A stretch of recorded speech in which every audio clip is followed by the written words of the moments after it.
अस्सलाम वालेकुम जी। अच्छा, मैं अब आपको ये बताना चाहता हूँ कि बीबी साहिबा जो है उन्होंने क्या बात की मीडिया के साथ। आपने तफसील तो सारी देख ली होगी, लेकिन जो वहाँ पर हुआ, जो जिस तरह से खान साहब को वहाँ से गिरफ़्तार किया गया ज़मान पार्क से, बल्कि गिरफ़्तार नहीं अगवा कहेंगे, और जिस तरह से वहाँ पर उनके साथ सलूक किया गया वो भी एक तफसील, और अटक जेल और अडयाला जेल के अंदर क्या सलूक किया गया वो आपके सामने रखना चाहूँगा।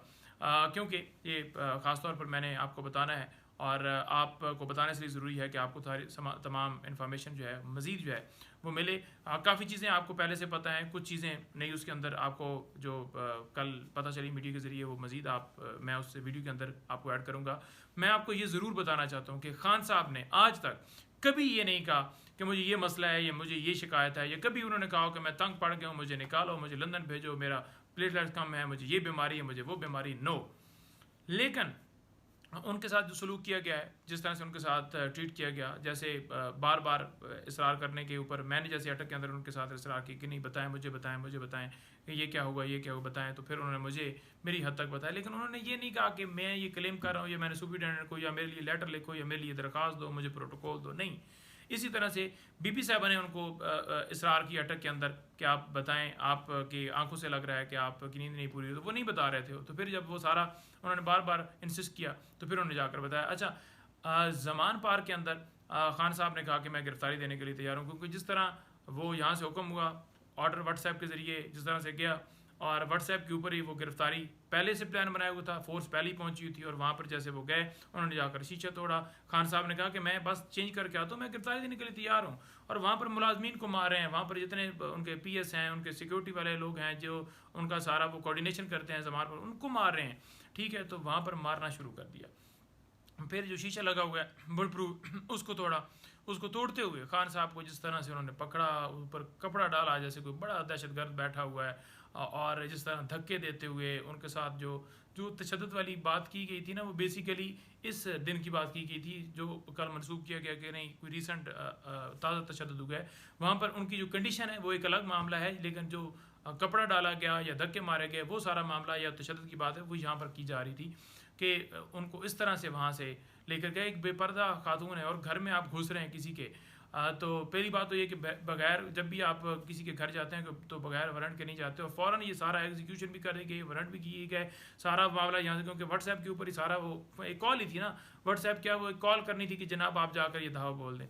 तो एक साहब वज़ीर आज़म के घर आप इस तरह से जा रहे हैं, आप इस तरह से उसके घर में दाखिल हो रहे हैं। उसका कसूर क्या है? उसने एब्सोल्युटली नो, उसने कहा कि हमारा मुल्क आइन के मुताबिक चले, उसने कहा कि हमारा मुल्क कानून के मुताबिक चले। उसकी ये गलती थी। इस गलती के ऊपर आपने इतना अना का मसला बना लिया कि आपने कहा कि उसे घसीट कर लेकर आना है, और इसी तरह 9 मई को किया गया, जिस तरह से घसीट कर ले गया वो सारा आपके सामने है।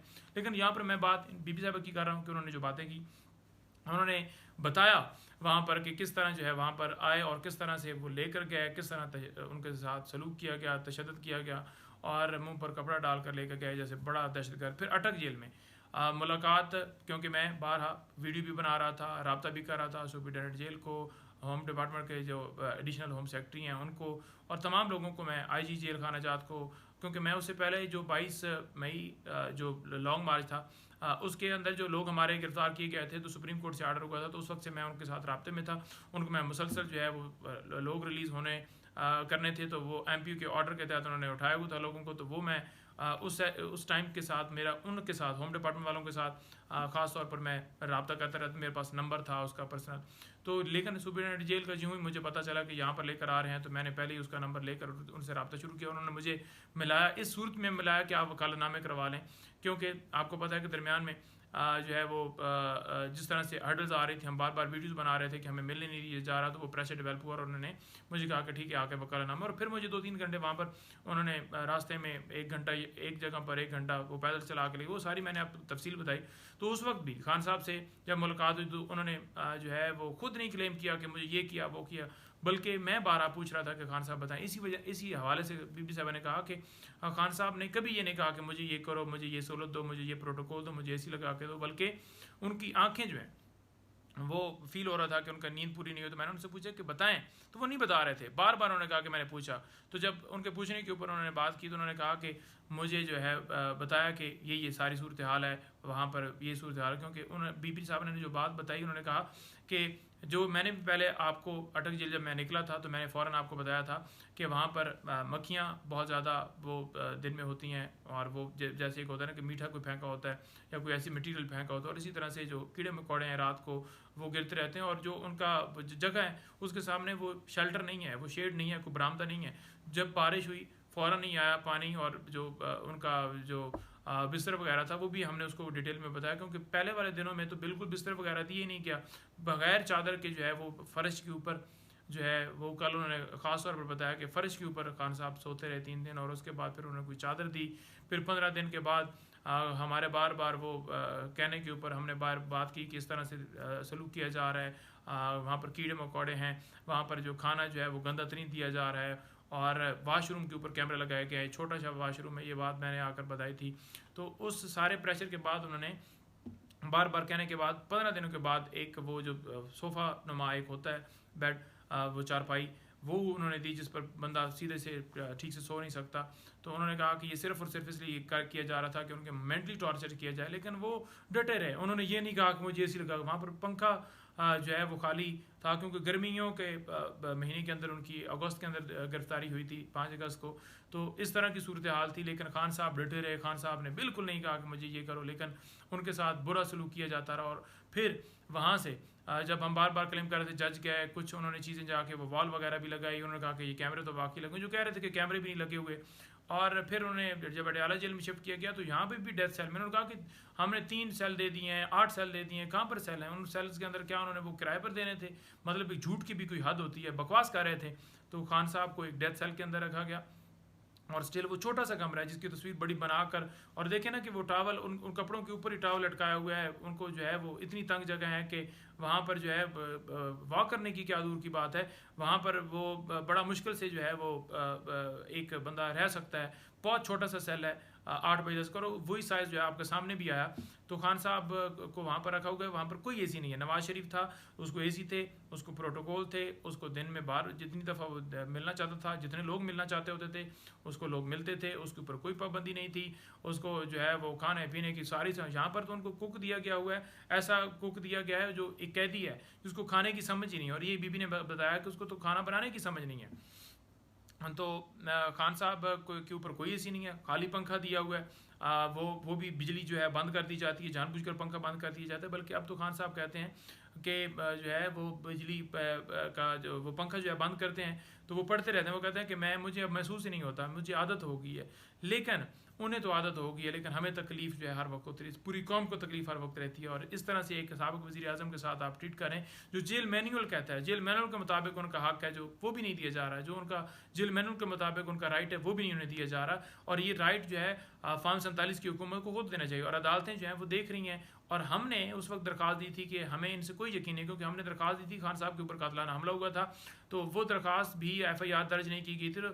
तो बीबी साहब ने भी कहा कि देखें हमने दरख्वास्त दायर करवाई थी कि उनके जो है वो हेल्थ के हमें कंसर्न्स हैं, उनकी जान के हवाले से हमें कंसर्न्स हैं, तो उसकी प्रोटेक्शन की जाए। तो आज तक उसके ऊपर कोई फैसला नहीं दिया गया, आज तक उसके ऊपर कोई समात जो है वो एक आध दफ़ा हुई, लेकिन उसके ऊपर कोई सदबाब नहीं किया। उन्होंने कहा कि क्यों नहीं दिया गया, आज तक क्यों अदालतें उसके ऊपर खामोश हैं।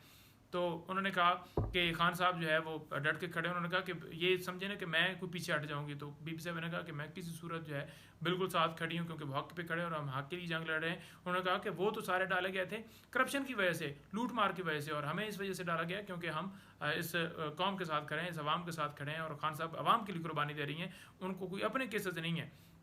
बल्कि उन्होंने कहा कि हर बंदे का कोई ना कोई इंटरेस्ट होता है, हर बंदे का कोई ना कोई मामला होता है। लेकिन खान साहब आज अगर जेल में हैं तो खान साहब आज जेल में हैं तो सिर्फ़ और सिर्फ जो है इस आवाम की खातिर है, इस मुल्क की खातिर, इस कौम की खातिर, और वो चाहते हैं कि हमारा मुल्क आज़ाद है और वो कौम के लिए कुर्बानी दे रहे हैं।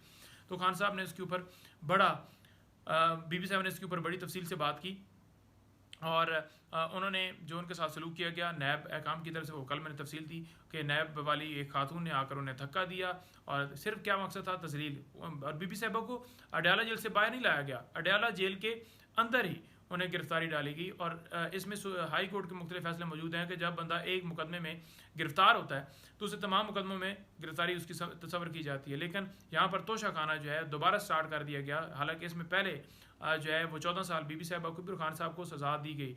और तोशाखाना में ही खान साहब को जज हमायूं दिलावर ने 3 साल, यानी कि टोटल 17 साल खान साहब को सज़ा हो चुकी है तोशाखाना केस के अंदर, और बीबी साहबा को 14 साल हुई। और अब आप देख लें कि जब वो सज़ा, इन्होंने देखा कि वो सज़ा जो है मुअत्तल हुई, तो अब इसके अंदर दोबारा एक नया, यानी कि आप फिर एक नया केस चंद दिनों के बाद फिर एक नया स्टार्ट कर देंगे। तो इस तरह से टैक्टिस कर रहे हैं, ये इनका असली जो है वो चेहरा है। तो इंशाल्लाह वो तो हम बताया कि नैब जिन्होंने ये धक्का दिया उनके खिलाफ हम कार्रवाई का बिल्कुल करेंगे। और इंशाल्लाह ताला आपने दीगर चीज़ें भी देखी कि हम रेफरेंस भी जो है वो लेकर आ रहे हैं, इनके ऊपर रेफरेंस भी करेंगे। जो काजी फाइज है उसके हवाले से भी हमारी मुशावरत जारी है कि रेफरेंस या उसके रिक्यूज़ल जो भी उसके ऊपर डिसीजन आएगा, अमर फारूक जिस तरह उन्होंने नाइंसाफ़ियाँ की चीफ इलेक्शन कमिश्नर, उनके हवाले से भी। और बाकी जो है वो आपको बताना चाहूँ कि खान साहब बीबी साहबा के हौसले बुलंद हैं, उनके वो हिम्मत कभी नहीं टूटती, जो मर्जी ये कर लें, लेकिन किसी सूरत जो है वो एब्सोल्युटली नॉट वाले मामले से एक लम्हे के लिए भी पीछे नहीं हटेंगे। मज़ीद मैं आपको एक आध और वीडियो बनाता हूँ जिसमें मैंने कल भी तफसील से बात की थी, आज भी 2 वीडियोज़ 2 ये हो चुकी हैं, और तीसरी भी मैं आपको केस के हवाले से आपको आगाही देता हूँ।